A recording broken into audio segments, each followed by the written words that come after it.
Hello అందరికీ. ఈరోజు మనం పిట్ల కర్రీ తయారు చేసుకునే విధానం చూద్దామండి.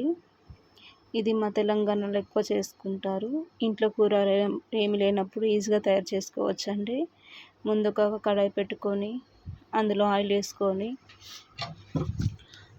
ఆయిల్ మంచిగా కాగాక అందులో కొన్ని ఆవాలు, జీలకర్ర, వెల్లుల్లి రెబ్బలు, అలాగే అవి మంచిగా వేగాక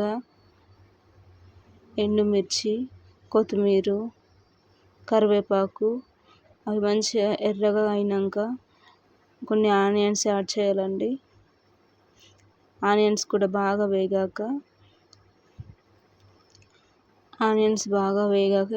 ఎర్రగా అయిపోయాక అందులో ముందుగా మనం శనగపిండిలో నీళ్ళు పోసుకొని పెట్టుకోవాలండి.